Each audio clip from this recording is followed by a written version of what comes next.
So we are back, and now we have a presentation of Boris Pavlenko, Trust, Social Media, and Bridging and Bonding Social Capital.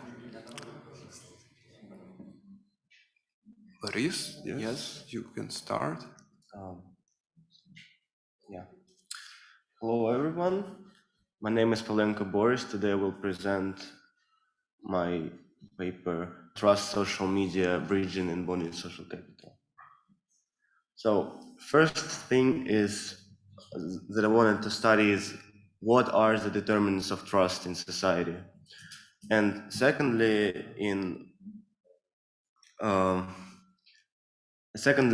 can bridging and bonding social capital explain differences in levels of trust of social media users?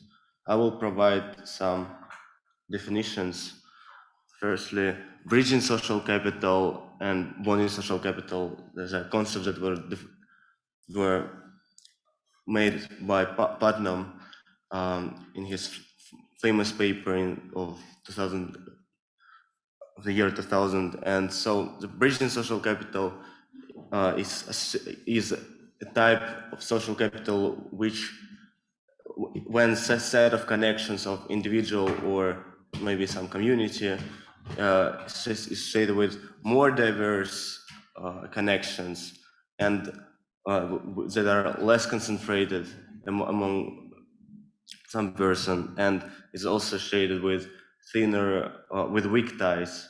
And while bonding social capital is a type of social capital which is associated with more concentrated ties and people, usually with people that are more similar to each other in some way, and stronger ties among these people.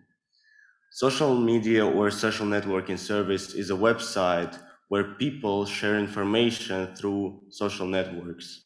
And finally, trust is belief of people about how good intentions of other people are. If people believe that the intentions of other people are good, that means that this society is more trusting than others. So I will provide some information about the existing literature on the topic. Firstly, the theoretical predictions of Putnam framework is that we should expect, with higher bridging social capital, a more trusting society, and with higher bonding social capital, probably either negative or no relationship.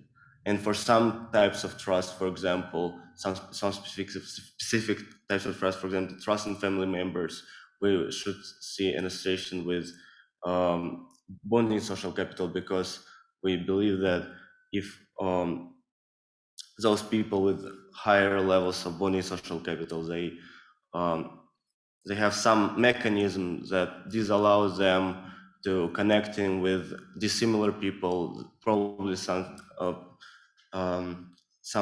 selection there happens there, and this selection could be a negative one towards they could have some hostility to other people that are dissimilar to them. And in a paper, Risk of Corruption in Towns, the authors studies uses bridging and bonding social capital concepts and applies them for social media, to data that was collected from social media, and the author constructs some parameters or some variables from information about social networks of people that live in cities, and so they get social capital of each city. And they find out that the authors find out that risk of corruption is higher in towns with higher bonding social capital, and risk of corruption is lower when towns have more bridging social capital, which is something that is to be expected. And the author suggests that this relationship could be translated through trust, that in societies with higher bridging social, in towns with higher bridging social capital, they're probably more trusting among each other and other people, so there tends to be less corruption.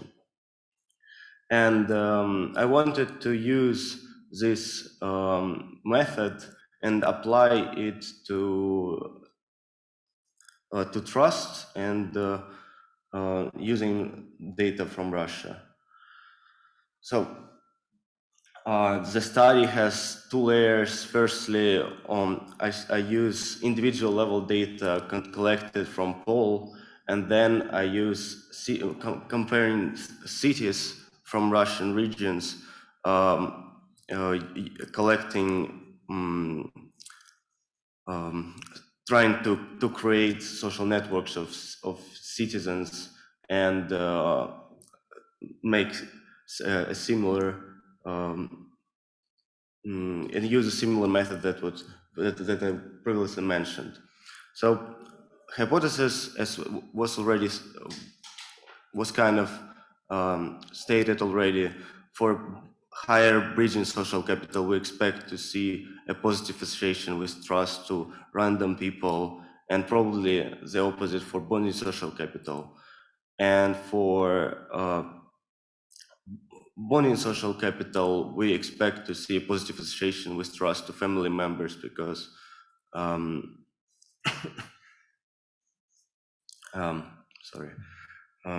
because we think that those people with higher bonding social capital, they tend to be hostile to other people that are dissimilar to them, but then on the opposite, they like people that are similar to them, with whom they have some sort of closer connections, and they probably have higher trust among family members or close friends and so on.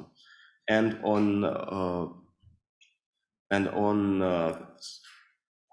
when comparing cities, I only estimate generalized trust. So the hypothesis is that higher bridging social capital has positive association with trust to random people, or generalized trust. And I used OLS to test those. So as I have two layers of study, I have two different data sets. Firstly, I used a poll from Russian social networking service, VK, and I asked people to fill in the poll. There were some questions about social capital and socioeconomic characteristics, and also I asked if people want to share their VK profiles, so I can construct variables for bridging and bonding social capital with similarly to that paper that I mentioned before. And because I was using polling, this sample is not representative, and there are more men in the sample, and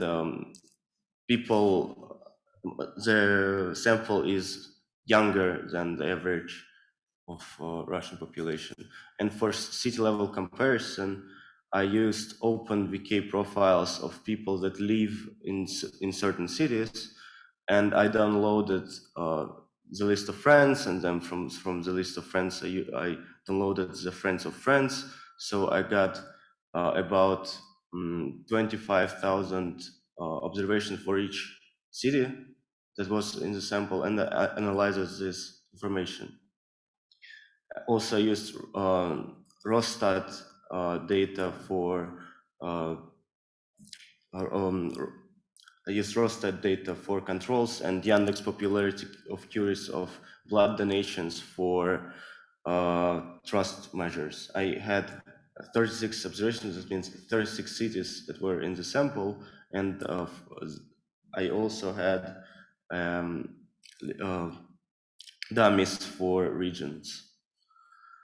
So, and I will speak about the main variables. For individual level, I didn't include the social network analysis because there were too little of observations, so I only used information that was asked from the poll, and for bonding social capital was constructed from questions about strong ties and bridging social capital from weak ties.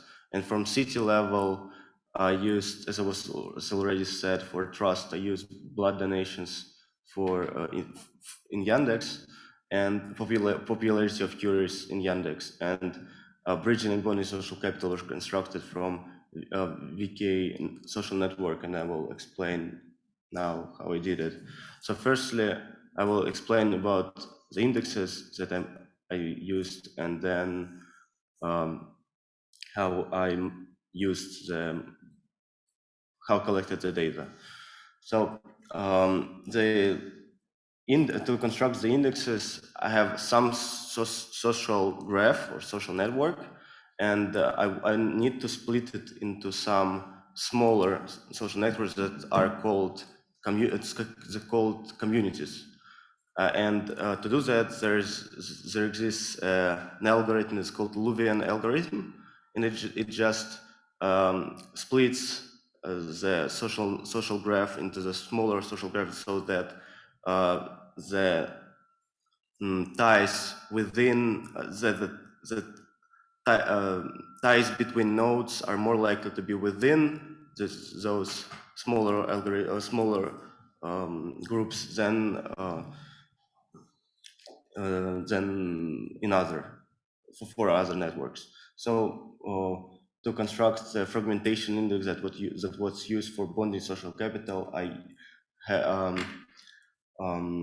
I sum for each community, I sum proportion of nodes that were within the community, and then minusing those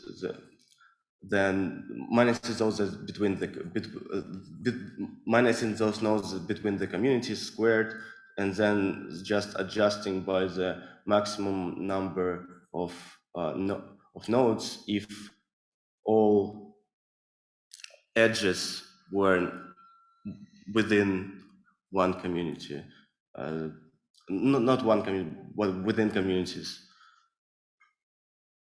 And for diversity index, for bridging social capital, that means I use the following method. So I have each node, for each node, I have a list of connections between them. There's a list of contacts, so-called friends. And for each friend, I need to exclude so I have an ego node network, so that only for each node only their friends, and then exclude the node itself, and use the same index that were calculated before. I mean, this QS, it's called modularity. For each person, I have modularity, and then the just average modularity among the graph.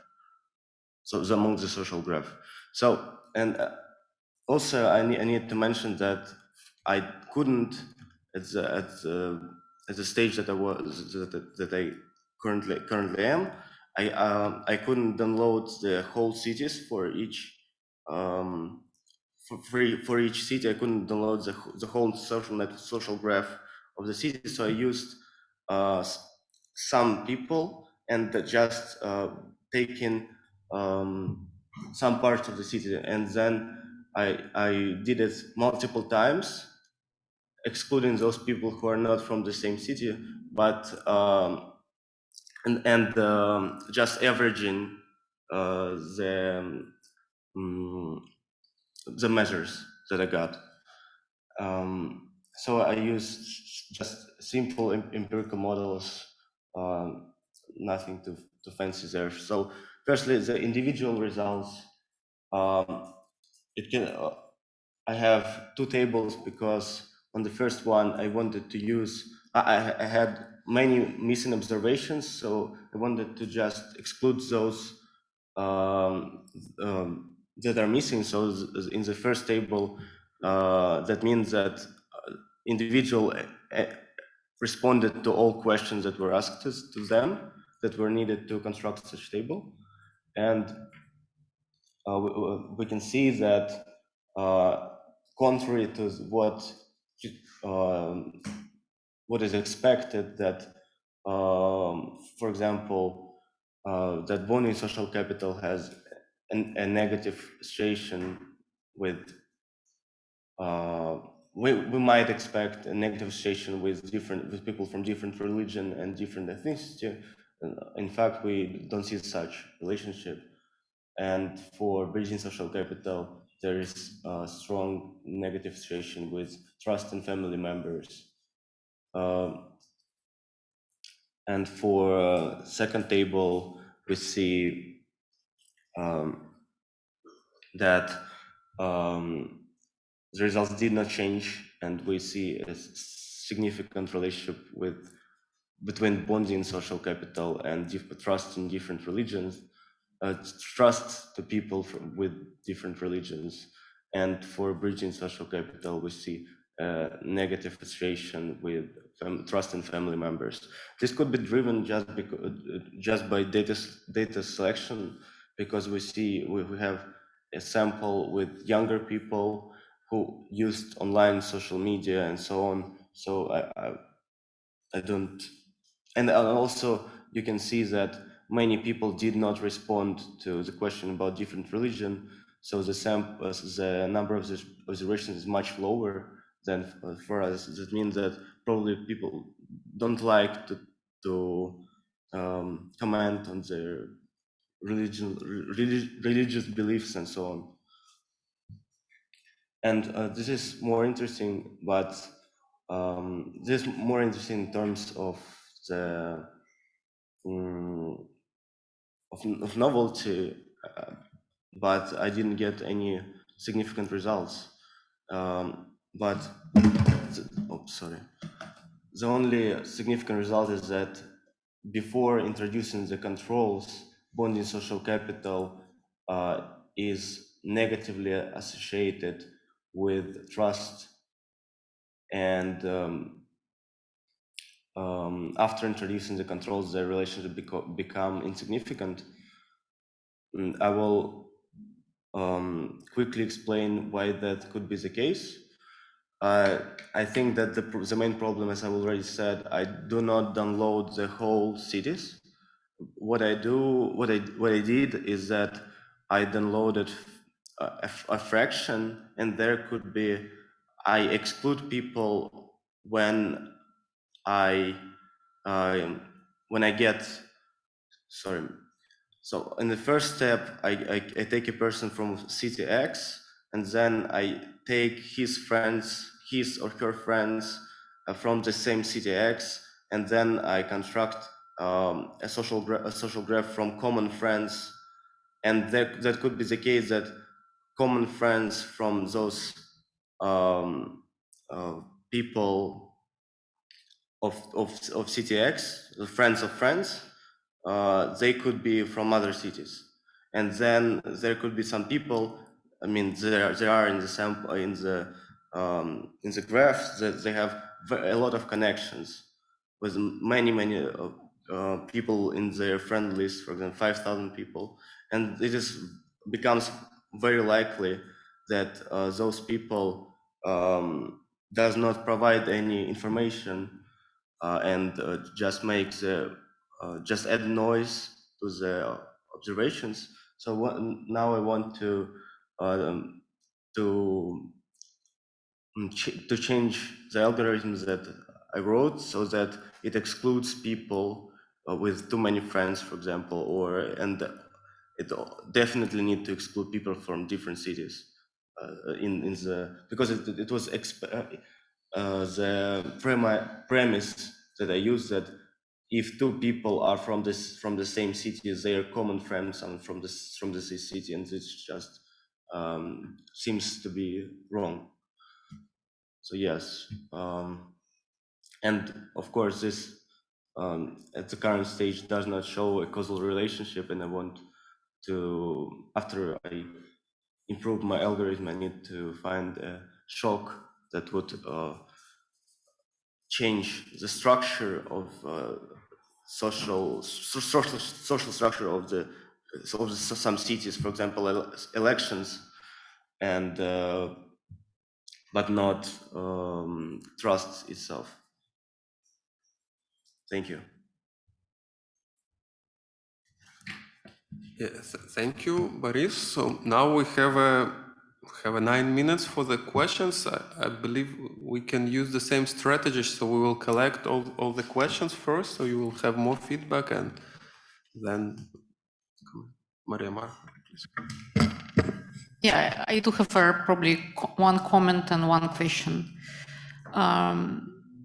My comment would be that I was listening about your presentation, and I couldn't get from that an understanding why that's about Russia, why that's about my country.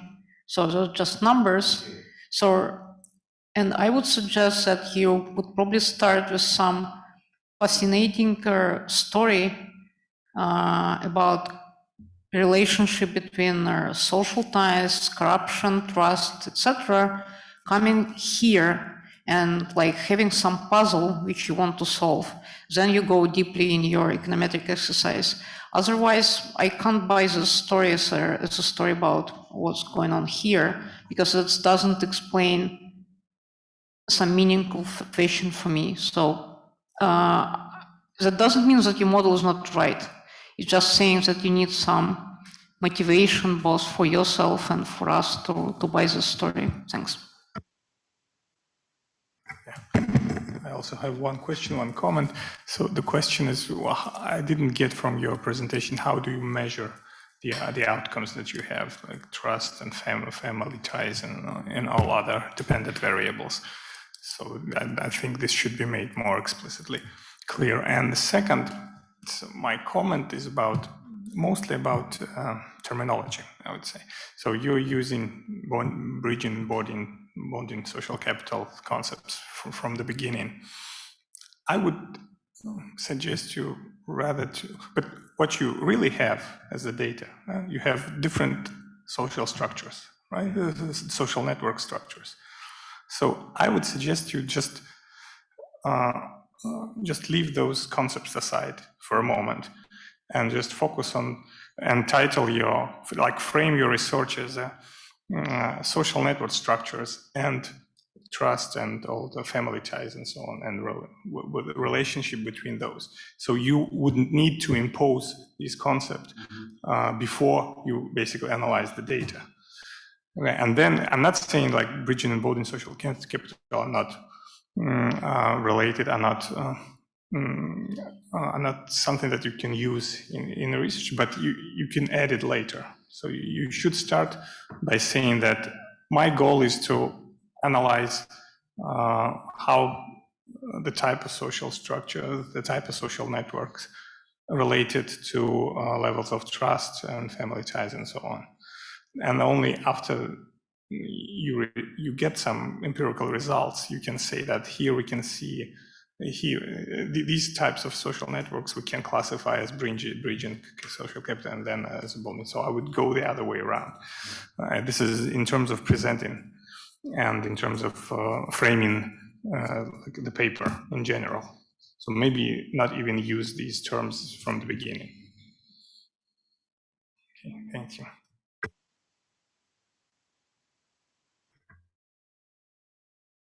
Are there any more questions?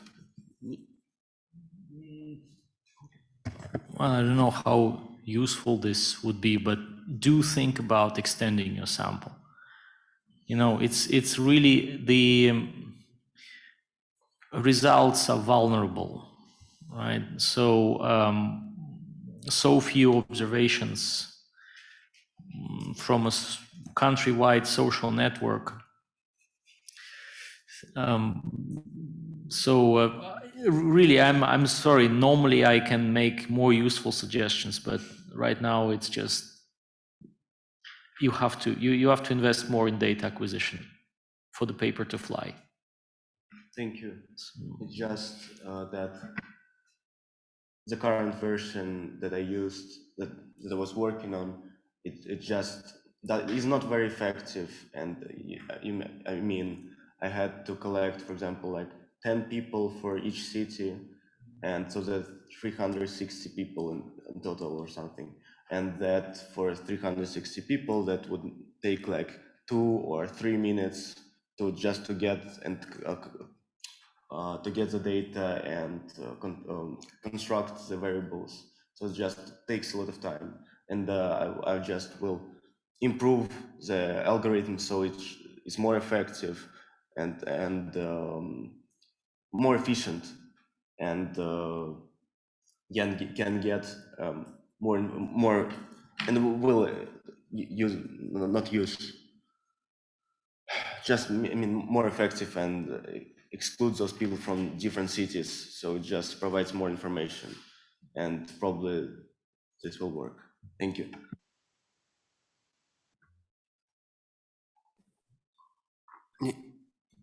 Елена Antonovna? Which one? I believe you, as I see you, you're ready to say something. Yeah, I have a short comment. I'm not a really sociologist, but maybe you could think about splitting the paper in actually 2 papers. If you are using really some fascinating techniques, how you can measure bridging and bonding capital, it could be one story, because during today's presentation, you mostly focus on these issues. And the second issue is how you can use these measures. And here it is the weak point that also Nick mentioned, because 100 observations, it is really too small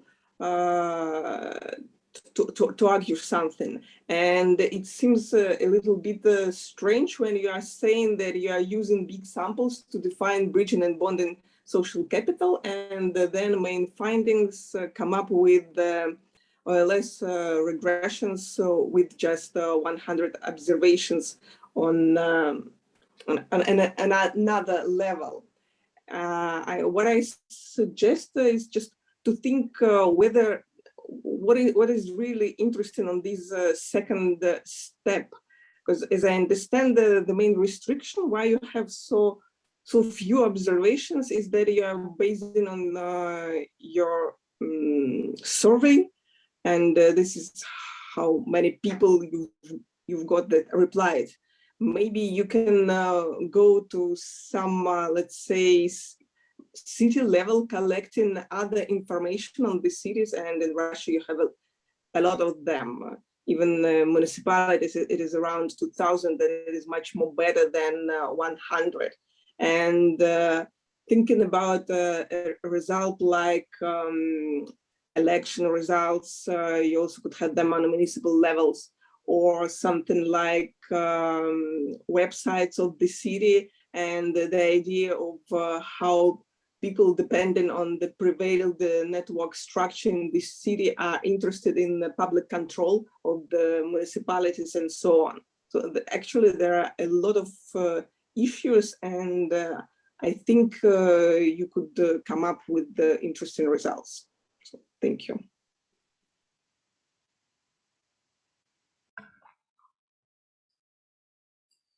Yeah, thank you, Boris, for your presentation. And now we move on, and now we give a floor to Olga Okulova and Lena Veretennik, who present their.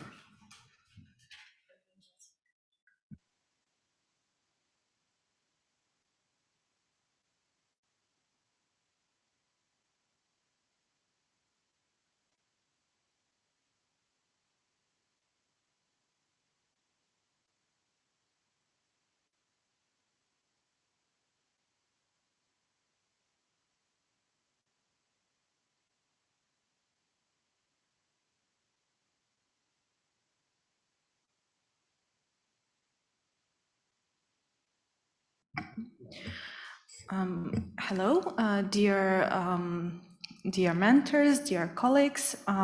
We are happy to present the joint paper with Elena Veretennik, which is, well, you can see the title here.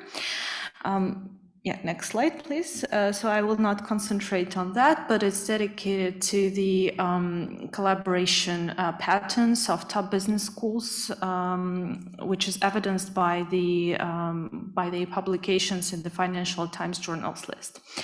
Our study is motivated by a number of factors. The first one is the shifting of the agenda in higher education research and changes of the methods that are used in the research, and the growing attention towards quantitative studies due to growing amount of different external assessment tools like rankings, and higher availability of data, again, because of the rankings and different internal mechanisms in the universities.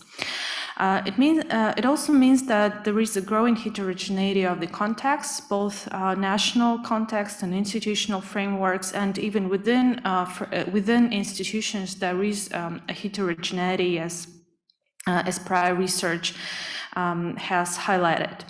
So there is a growing need of identifying and homogenizing the contexts, both institutional and within institutional. And we would like to draw attention to the business schools, business and management education, because the context of business schools is rather relevant for calling it a successful differentiation story or differentiation policy.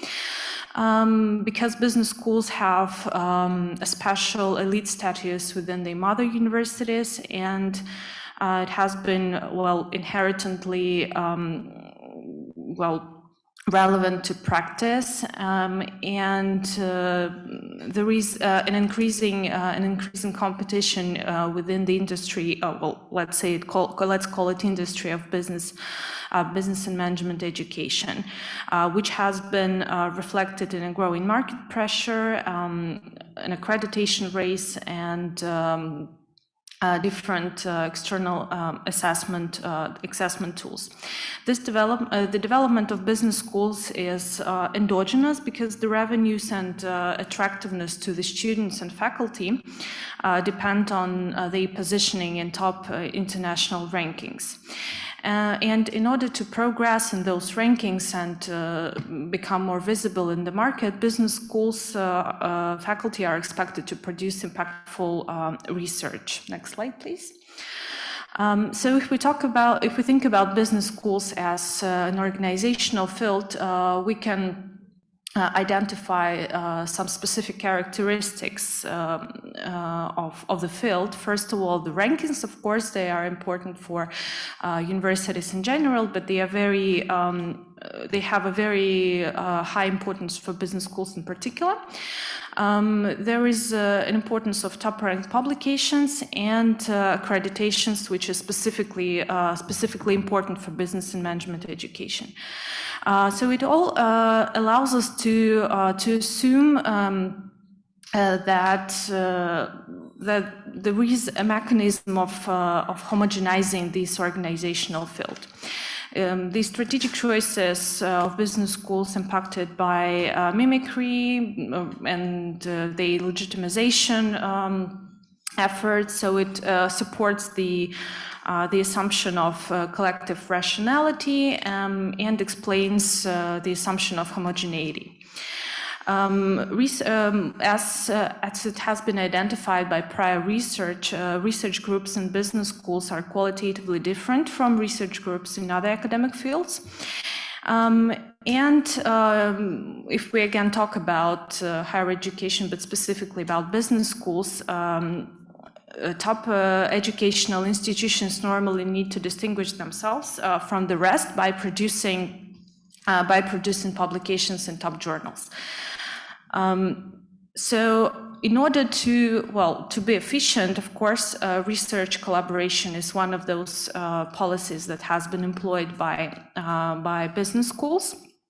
And we see, collaboration in research as one of the most important factors for producing efficient outcomes of business schools, and we think that academic collaborations are enhancers of researchers' productivity due to the changes of scientific knowledge production. Yeah. So our research has the following aims and tries to has the following aims. We try to assess the diversity across the sample of business schools by identifying how the research collaboration patterns in population of the FT list publications are different. If we compare them with the sample of business school publications in non-FT ranked journals. And we also try to address the field changes by analyzing how these patterns change over observable period of time, which is from 2016 to 2021. But Elena right now will tell you more details about it. So, in this quest of assessing how business schools mix this research collaboration in a quest of winning in a competitive race, we did 2 steps, and today we're presenting the results of exploratory one, and the explanatory part is in the second paper. Which we saved for later. So we used the data like bibliometric data from approximately 80 European business schools, which were ranked by Financial Times Business Ranking set. And so the schools at least appeared once in this 5-year time span. We used approximately, so we, as for the publications, top publications by these schools, we used the like restrictions from the FT list of journals, having a sample of approximately 5,000 Web of Science Index publications made by at least one author affiliated with any of previously mentioned business schools. And to do a comparison of development of a market, of changes on the market, we then loaded information about all the publications that have been published in the mentioned journals. So as for like pre-processing things, I guess we can skip that and head to some overview of findings. Well, briefly summarized, we would like to stress out 3 issues. The number one is, to some extent, identified a latent or unexpected, well, if we could call it that way, function of a FT list of journal publication. So we kind of see some evidence of what was entitled as field structuration in the original paper on organizational fields, and we see a non-unified increase in institution-based collaborations, while we do not see the similar share of increase in a personal-based collaboration or people-based collaboration. And in terms of collaboration patterns, we see that there is marginal level of highly expected business collaborations. We see that the patterns are substantially different from the overall set of publications in these top journals. And we still see colonial entanglements in terms of countries selected for collaboration in terms of affiliation. As for these colonial entanglements and some kind of conservatism, well, visually explained, if we compare the left picture, so that is the publication, the previous publication of this ranking, and the current publication, which is 2021, and in the upper part you see the set of publications produced by schools, and in the lower part of the slide you see the very same set, but through all of publications in these journals, and not only the number of collaborators, namely countries, differ, but also the share, the substantial share of outside of Western European countries used as collaborators is evident. Collaborators from business schools tend to use collaborations with other business schools located in United States or United Kingdom primarily. That is the next conclusion. We see a rapid development of the institution-based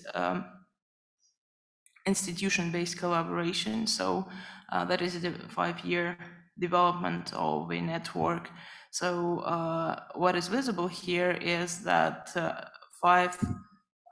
approximately 20%, 1/5 of all the publications that has been published in these top journals are the results of the collaborations from business schools from the list, which is a substantial part. We see that this community has a dense structure, so competing business schools are increasing the number of collaborative papers with each other, but they are not increasing the number of papers with other schools, not ranked schools.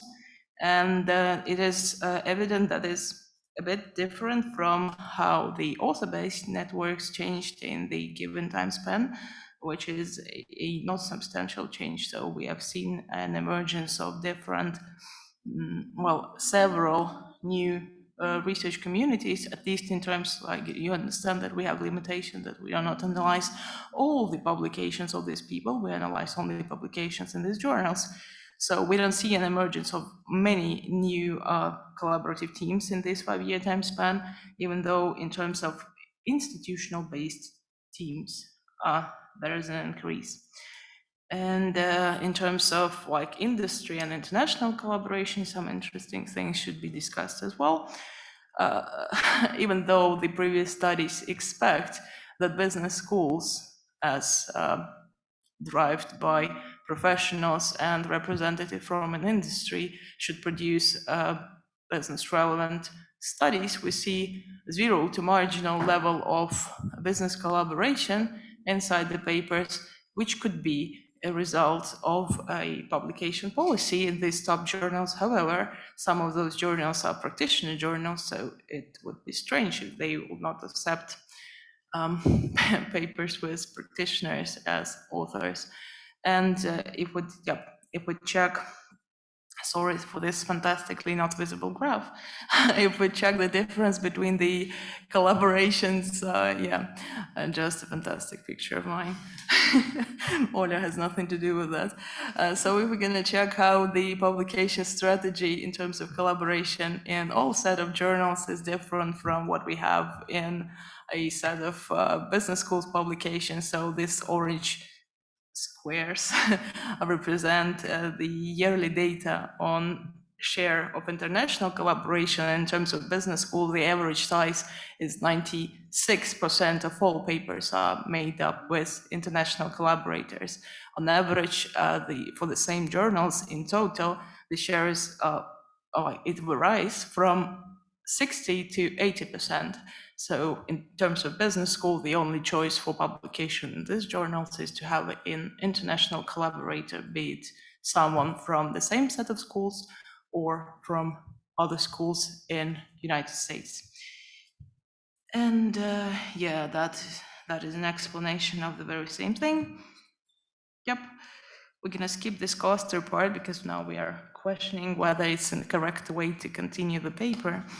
From our empirical paper, it looks like an excessive part, so we'll skip to the implication part from this one. Yeah, thank you. I will just very briefly summarize the potential contribution of our paper. So following the organizational field theory, We try to provide empirical evidence that indeed business schools represent a homogenized organizational field within higher education sector. And it contributes to previous studies, contributes by providing, first of all, empirical quantitative results to the studies about the legitimacy of business schools. And we also make a conceptual link between scientometric research, which is dedicated to research rankings, research performance rankings, and the studies on business schools as again a special phenomenon in higher education. Talking about the policy implications, our study has shown that the business schools in the Financial Times list choose primarily collaboration as the main research strategy. And it is an additional evidence of the conservatism of those collaborations. They have grown individually, but not, they have grown organizationally, but not individually. But probably it is a limitation of our study because, during this five years period, some faculty members could have relocated to different business schools. So it is something that probably should be explored in more details. Also talking about the industry, business schools, collaboration levels, it is marginal and, again, it supports, the majority of prior research that has identified this issue that right now there is a growing gap of the relevance of the research done by business schools and business practices. And we believe that the research has the utility to the deans and decision makers who are focused on efficient academic and research policies. So these are main findings of our study, and we will be happy to get your comments and questions.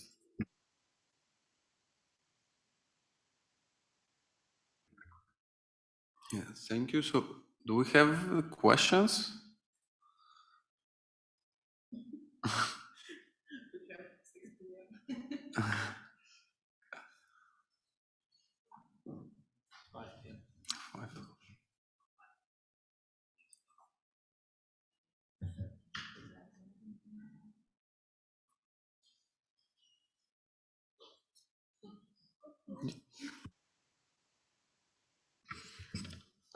I do have a question on our business school organization. As far as I know, in different countries, there's different organizational models on how business school is related to, say, for example, econ department of the university. And in some models, those business schools, they earn money mostly, and they trade money for reputation with the main university part.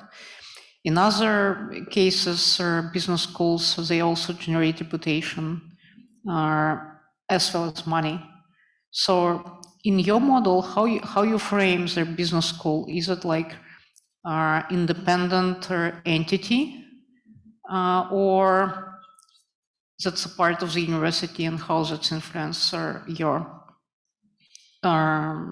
model? Yeah, we'll probably have two answers here. Well, we did the analysis, so we had the dummy in our school-related data from one of the databases about the schools. We had the dummy representing the type of a school, whether the school has mother university or it's a private entity, whether it has doctoral programs or master's and BA programs, so teaching or research school. And we have controls for that when we did this analysis, so we separately analyzed the results and also included it as control in an empirical paper, because the results are different for these two different types of schools. They are subdivided into the field is structured. There is a set of schools. This is the card that I've skipped. There is a set of schools that has mother university, and they have lesser numbers for international collaboration, and more single-authored papers, and we have business schools that earn money, and they have, in a bit of a way, different attitude towards collaboration. They also have one more feature. Yeah, that's true. I just would like to thank you very much for this question. It's indeed very, very good, because we probably should think about it in more details, because it might be the case that some of the business schools, they are indeed more, I would say, economically oriented. And some of them are primarily management oriented, and well, we probably need to just to wrangle this data again and see what happens. Thank you. Sergey, I saw you raise the hand. Do you want to ask something? Sure. I mean, it's not so much ask as, do you want it to be like a scientometrics paper, or you want it to be an economics paper? The reason why I'm asking is because they're like looking for different kind of stuff, right? So what you're doing now is something like a scientometrics paper. If you want to do an economics paper, you want to show that, for instance, you have a hypothesis that deans want publications, right? And you want to have a test that says, here is our identification, right? And here is the causality between deans wanting stuff and, you know, this is how we know that deans want the publications, right? Right now, what you have is scientometrics paper. So like you do a lot of hard work. If you send it to economics journal, it's not a reflection on your ability to do scientometrics if economics journals would not be happy about it. Okay. Thank you. Fair enough. It's not a criticism. It's just like, yeah. It's if you're baking a cake, right, you're not really doing. It is an but what you excellent get is something comment. like Kurnik, if you know what I mean. It might be a different, you know, different trace. Sure. Thank you. It's indeed an excellent comment, and we have experienced it already. Yes, we have already experienced some of this with this paper, but well, we right now try to position it as a paper for Academy of Management Education and Learning and Education Journal. And hopefully we will try to fit into the scope of this journal, but generally speaking, of course, there are some issues of positioning it in a right place.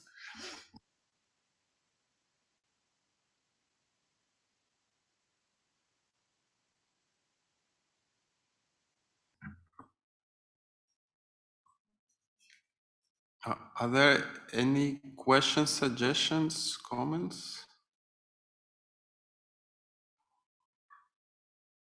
Good. Then thank you for your presentation. And now we have a final presentation for today. Polina, the floor is yours. Please start.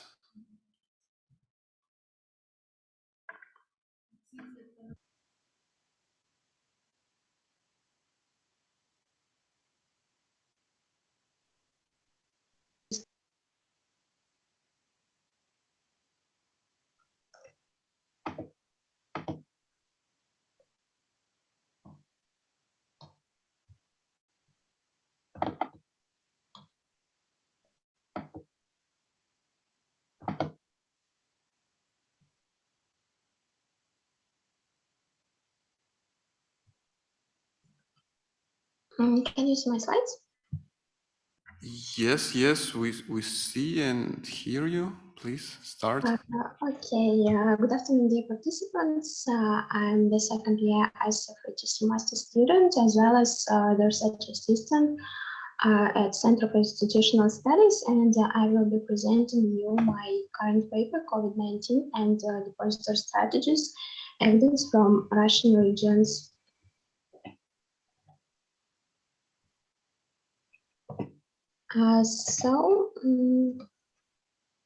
As for the background of the topic, the COVID-19 pandemic and the crisis caused by it have affected the population of the whole world from different perspectives: health, finance, standard of living, social sphere, and etc. Despite the fact that the pandemic and the crisis caused by it are still ongoing, nowadays it's possible to track the initial consequences and the effect of this phenomenon on both the economy as a whole and especially the financial sector. So on the graph, you can see the confirmed COVID-19 cases in Russia in 2020, and we clearly see two waves of the pandemic, and it's interesting to understand how people react to it from financial perspective. Also, insufficient research of deposits' reaction to COVID-19 in the Russian context, as well as unpredictable results, are the factors that motivate me to conduct this research.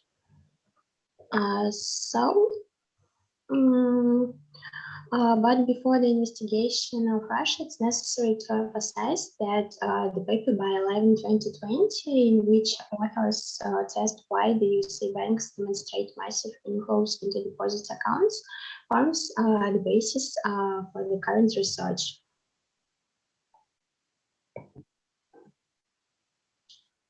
But in Russia, from the reports of central bank, we can understand that in 2020 there were three major outflows of retail deposits in Russia.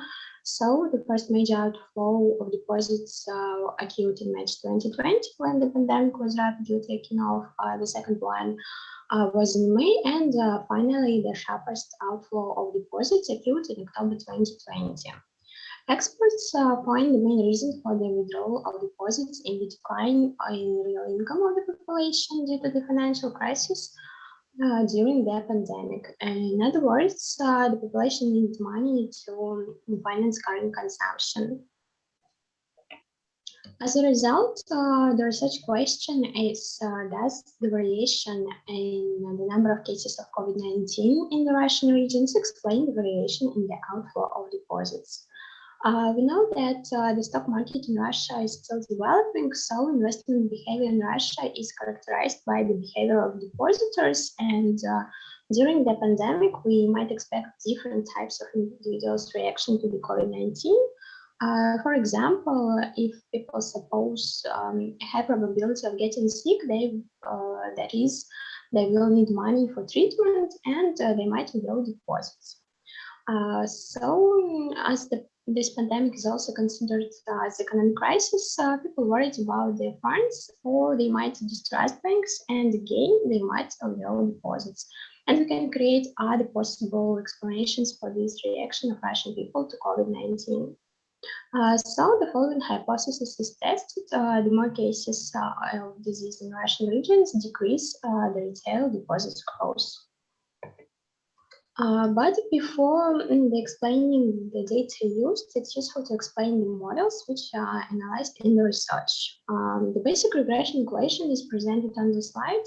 In short, the dependent variable is the growth rate of retail deposits, and the set of regressors includes the number of new confirmed COVID-19 cases in Russian regions and the controls for difference in banks and in regions. The models are estimated with fixed effects due to the panel data construction. On this slide, you can see the 6 dependent variables. One of them is the growth rate of total retail deposits, while others present the growth rate for different types of retail deposits at time to maturity.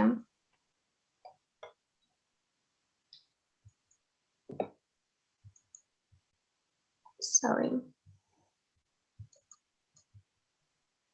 On this slide, you can see bank covariates, the capital adequacy ratio, the ratio of non-performing loans to the total gross loans of banks, the natural logarithm of bank assets is proxy for the bank size. The first two variables are parts of Kama's framework that estimate a bank's performance from the capital adequacy and asset quality. These controls are considered with X. On this slide, you can see the controls for region characteristics. And now let's look at the data used in the empirical part of the research. There are three main blocks of the data, such as the financial characteristics of banks, characteristics of regions, and the data about COVID-19 confirmed cases in Russian regions. After the exclusion of outliers, the final sample has approximately 1,200 observations from April to December 2020. And now let's look at the results. So as a result, the four types of models demonstrate the expected results of negative relationship between the number of new confirmed cases of COVID-19 in Russian regions and the growth rate of deposits. Also, the positive statistical significant relationship between the growth rates of retail deposits from 181 days to 1 year and average income of the population in Russian regions is consistent with the fact that people make deposits from their income. It's important to note that in the models estimated, there are no significant impact of bank characteristics on the growth rates of retail deposits. These findings may acknowledge the fact that COVID-19 outbreak is a specific crisis when the mechanisms of market discipline don't work in the conventional form. Furthermore, the models with bank by month fixed effects are estimated. This is done to help to focus on difference in deposit size across banks in different regions. On the one hand, the results in some aspects are similar to the stated above. On the other hand, some new relationships are found. The model for the growth rate of retail deposits for a period from 91 days to 180 days shows the positive relationship between the growth rate of COVID-19 cases in Russian regions and the growth rate of such type deposits. This means that the hypothesis tested should be rejected, and the result is similar to the findings of Levin, and this relationship was explained as the precautionary savings motive. And the second interesting result is that in this model, there is a negative significant relationship between the spending on medicine and this type of deposits. This finding confirms that the increase of healthcare spending is significant during the COVID-19 and even leads to a reduction of retail deposits. Again, there is no significant impact of banks' characteristics on the growth rates of retail deposits. In addition, the specification with the growth rate of COVID-19 cases in the months as dependent variable was tested. In this regression, now we've included only bank fixed effects. The variable of interest is significant in one case with the growth rate of retail deposits up to 90 days. It's interesting that this relationship is positive. This means that the initial hypothesis should be rejected, and this is the result again is similar to the findings of Levin, and this relationship was explained as the precautionary savings motive. And finally, it was decided to test how the changes in the growth rate of retail deposits relate to the isolation of Russian people. For this purpose, the new additional independent variable as self-isolation index collected from Yandex data lens, as well as the interaction term of it and the new confirmed COVID-19 cases in Russian regions are included in the regression.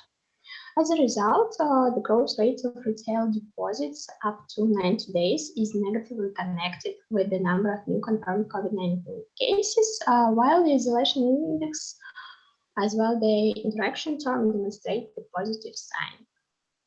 So the withdrawal of deposits is smaller when people stayed home, despite the fact that COVID-19 cases has negative relationship.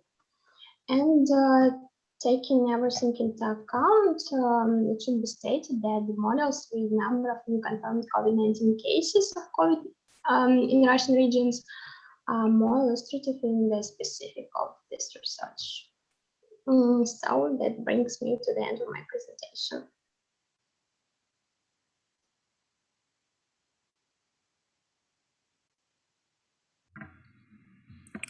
Thank you, Polina. Now it's time for the question. I see Ricardo raised the hand, so please. Well, thank you. It's very interesting presentation. I do have a small suggestion about the way you use your COVID measures. I think you could try to, yeah. No, but it's better if you go back to the regressions. So I think it would be a good idea to use this as a lagged variable because, well, I expect that I observed the news about the new COVID cases yesterday, and today I take my decision. So maybe you would consider to do this test and see whether your results are robust or how do your results change in this case. Unfortunately, bank's data upload. I use quarterly bank's data. This is my research. I thought they were monthly data. Okay. So those are quarterly data, not monthly data, because you have written in your data monthly data, not quarterly data. Oh, sorry. I mean monthly data, but not the daily data, because banks don't demonstrate such information. Okay.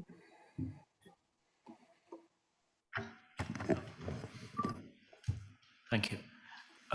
Could we go back to your model, please, your regression model? Okay, so deposit growth on, I presume you should also have the deposit level in the past, right? So to make the model fully dynamic.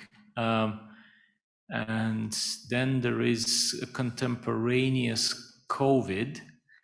I'm just trying to get the dynamic structure of your model. So you regress delta growth on the level COVID. Does COVID measure the now? Right. So yeah. So the COVID is a proxy for the delta in the total number of cases of COVID. So right. So this small question is out. I think to fully drive your results home, and especially the interpretation of your results, that the dynamics in the bank deposit growth owes itself to precautionary savings, you should examine a lot more alternative explanations. Maybe it's an onset of uncertainty that can also explain the deposit growth dynamics, right? So your hypothesis seems to be that the economic burden that befell people has compelled them to withdraw money from the bank deposits. Am I correct? Is this your interpretation? So you said in the beginning of your presentation, let me repeat slowly. In the beginning of your presentation, you said that, with the increasing number of COVID cases, the economic burden on deposit holders has increased, and so people went to withdraw their savings to convert them into cash today to offset the economic costs. Is this your interpretation? Yes. Yes. So I'm not completely convinced by this interpretation, and the alternative interpretation is that the other factors, such as financial or political uncertainty, might have contributed to the withdrawal behavior. Because what you observe, and can we now go to the forward in to see your regression results? Regression results, please, in your presentation. Oh, frozen. Oh yes, now it's right? More?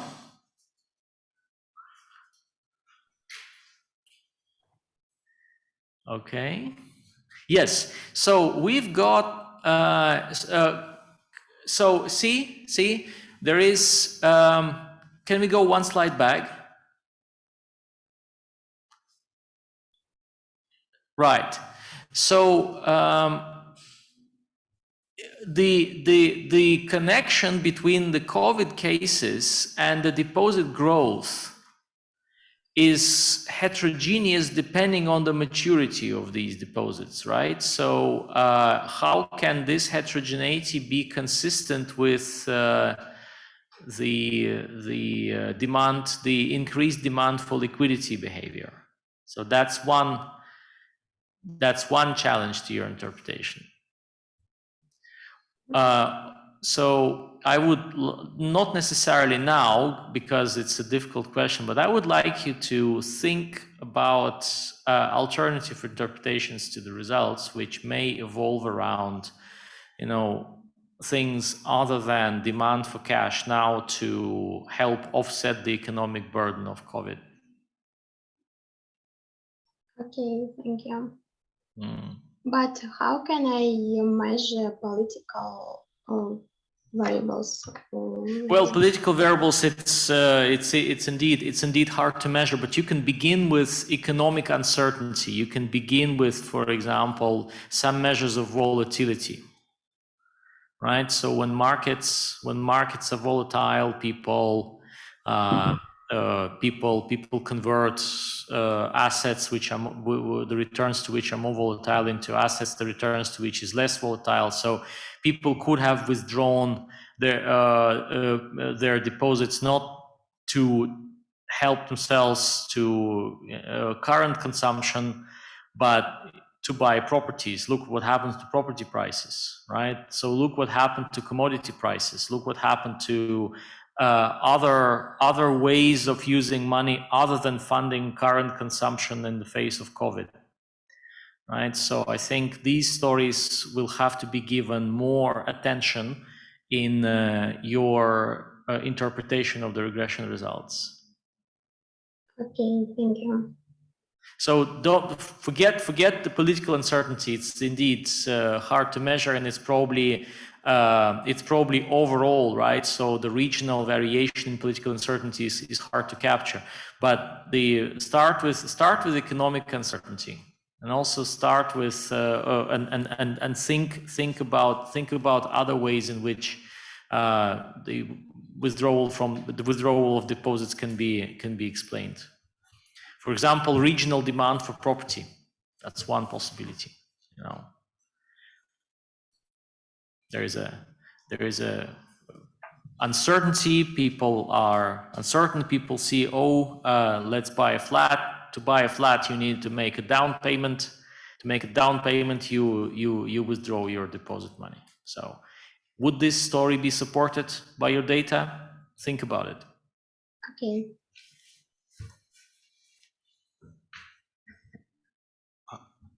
Polina, I also have a short question. How do you link bank financial results and the region? I see when the bank is registered. But many banks, they operate all over the country.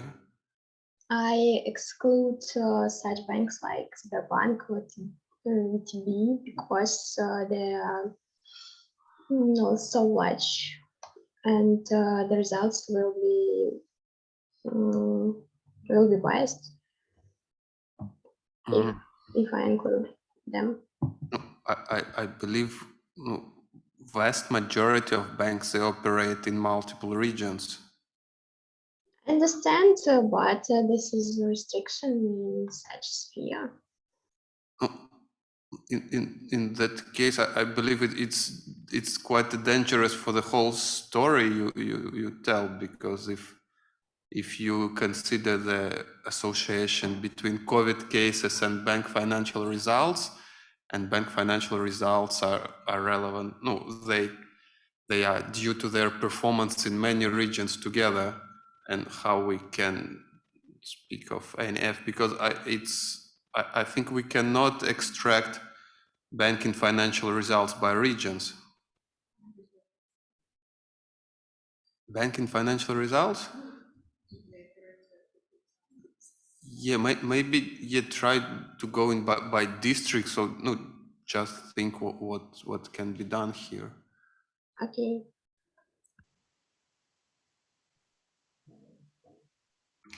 Yeah, thank you, Polina, for very interesting presentation, and which basically inspires a lot of ideas to think of.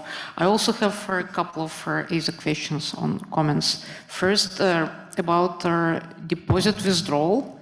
Am I right that to get money from the bank, first things you need to do is just to go to the bank, right? And if COVID risks are high, many people just like consider either I don't want to go to bank to withdraw my money just because I don't want to be like infected while going to the bank. On the other side, there might be the logic like the situation is getting worse, and probably next week I would not be able to go out of the flat entirely. Then why not to withdraw my money right now until I still able to make some like outings? That might be the logic for many people. I also think that number of COVID cases in the region is tightly related to their policies that local municipalities follow in this region. And many local municipalities, they have chosen different policies which basically influence their economics process for people and also for small businesses. So I might suggest somehow try to control for different local economic policies, which also affect economic uncertainty, but also affect the direct economic prospects for individuals, households, and small businesses in the region. And you might look at that probably. Thanks. Okay, thank you. I'll think about it.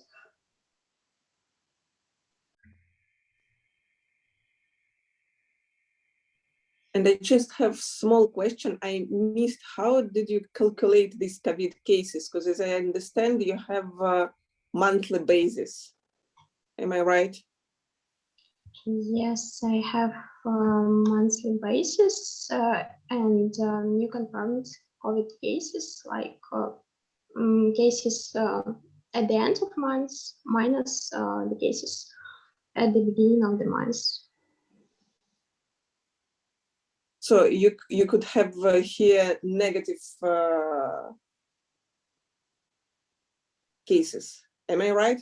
For example, if we took June in Moscow, we have significant growth in cases in the beginning of June, and the wave goes down in the end of June, and you're going to have around 1,000, and in the beginning it was around 2,000. So you see, it could influence the way how you could calculate these cases, because you have waves during these periods, and you have at least 2 waves. And in some regions, you have something like growth, and in some regions, you could have during the month that it is high in the beginning, very low in the middle, and then again high in the end. So I think you should think about what is the correct measure of these COVID cases, even if we skip the point that everybody is saying that this statistics is highly manipulated.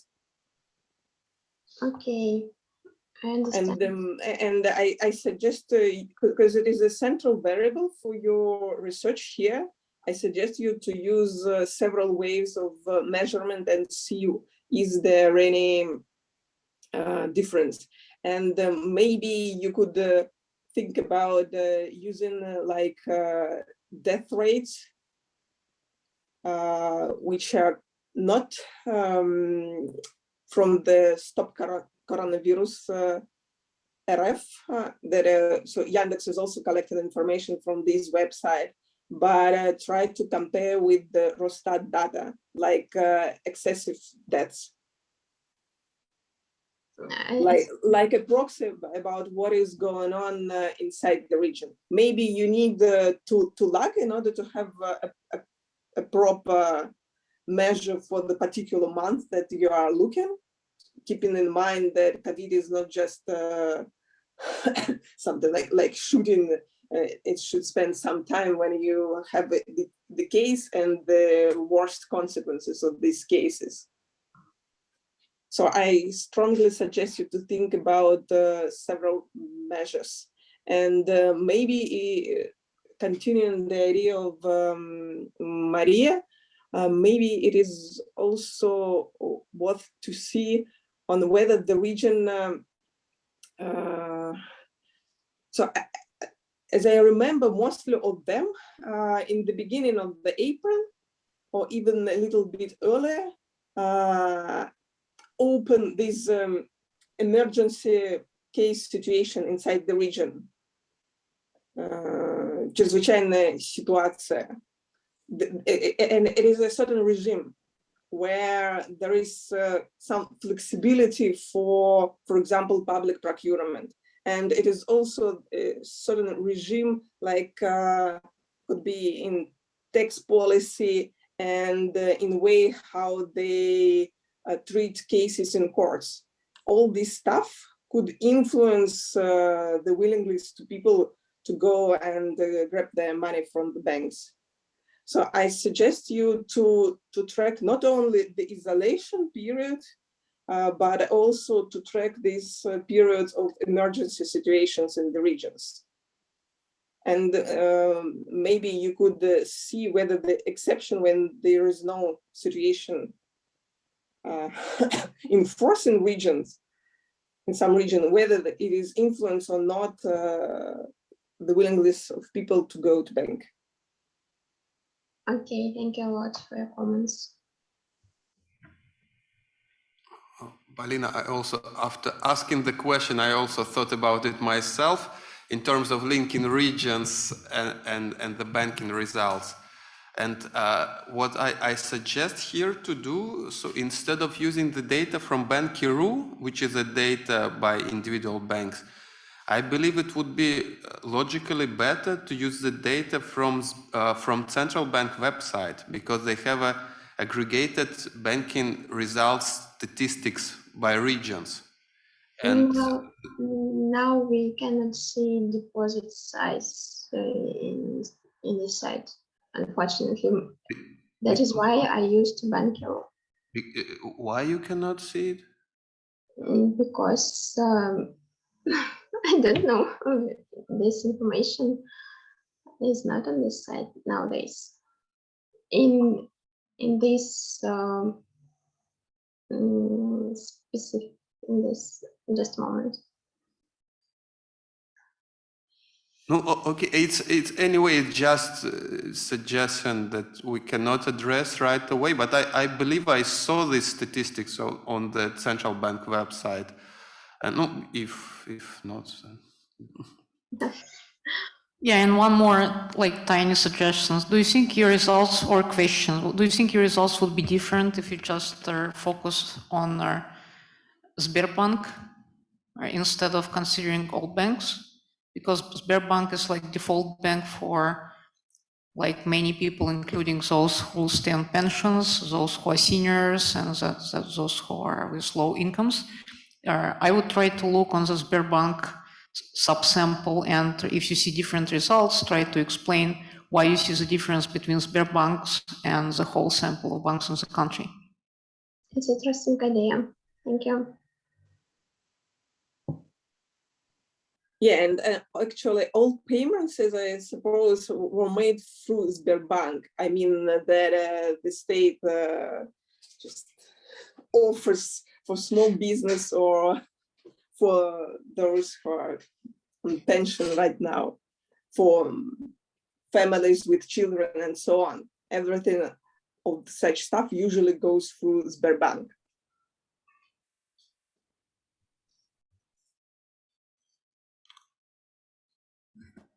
I believe it's all the questions we have. Thank you, Polina. And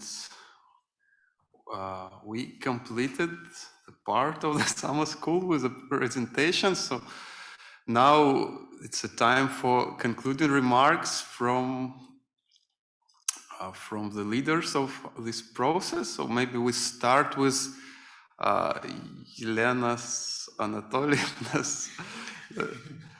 It's either. I'm going to say that you have to choose which Elena Anatolievna because.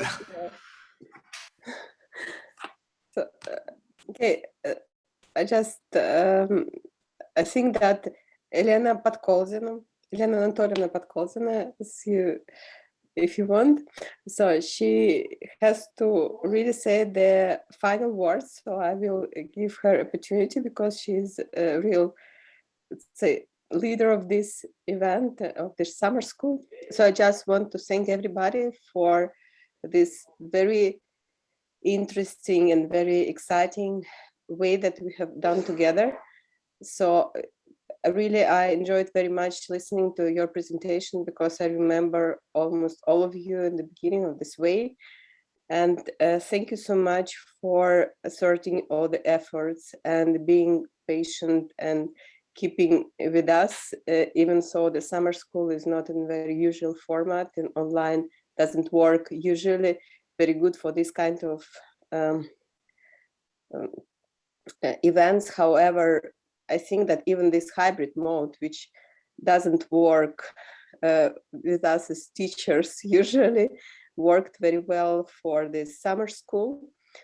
And everybody were participating, were involved, and that is very important. Thank you so much, and see you next year in the summer school. We will see how everything can be organized. We really hope to do that totally offline, but if it doesn't work, I think that we have good experience already.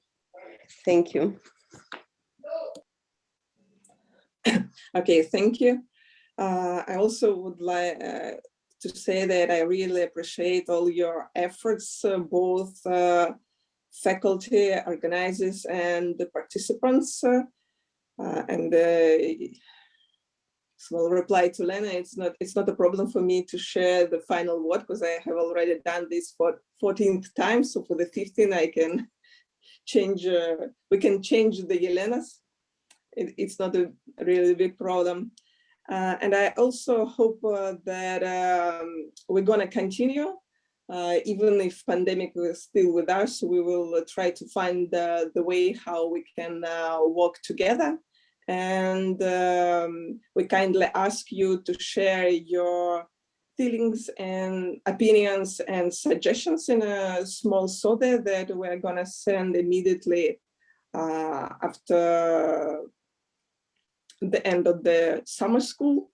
Also, I would like to apologize because actually in the end of the summer school, we usually need to offer certificates for the participants. But due to these all online stuff, we forgot to print them out, but we will send them and remind you about these nice times.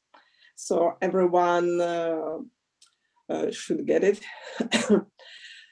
And as usually, you see, we often do some joint photos during the summer school, and we were thinking how to proceed for this time, and we had small advice from Victoria that you have a screen with all of us who are online, and we decided that we can try to combine around all this screen and got something like a final photo for RSSIA. You could took masks and paper notes instead of flag that were also forgot in Moscow. because it's not familiar for us to do this in a really another place. It is first time when we moved so far away from Moscow, 700 or 800 kilometers. But we really hope to continue.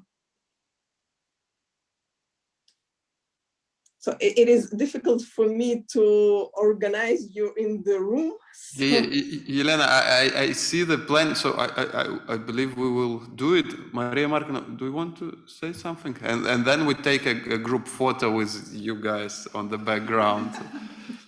Yeah, I also like to join Helena and Helena for saying thanks for everybody who survived till the end of summer school. That was the longest summer school in our history. So started like half a year ago and ending today. So which means that we still need to have Indian summer to justify having summer actually in September. And as Helena said, that we're going to experiment with new format is the next year as well. So even if we have COVID, we'll try to find some way to have fun all together. I also need to apologize that we don't have a big scale party at the end of the summer school with dancing and drinking as we do usual. But I do hope at some time we meet everybody at the conference and like compensate that for not having that today. I also would like to say that we do hope that your work will be continued and at some point we'll have an published or presented on the conference or both. And the whole idea of the summer school from the very beginning is to make an impact on our young researcher career. And we do hope that this year wouldn't be an exception and somehow at some point that would work for you. And I would like to wish all our participants that you explore every opportunity to present your research, to get new ideas, to make new friends, and recommend other people our summer school, that we have great participants from all over the world next year. And again, my special thanks goes to Sergey in Cardiff and Piotr in Perm. That's nice, Piotr in Perm, good. And also for Nick, who is now with us, coming all the way from Constance to join us, and also for Victor and Timur, who came from Moscow and did this like tremendous trip, leaving their houses probably for the first time in 2 years. So thanks everybody. And of course, my great thanks to Helena and Helena, who are the great team, the great duo, who played very well, and even without music. That's really great. And I would like to ask you to join me in applauding everyone for this great time. Thanks.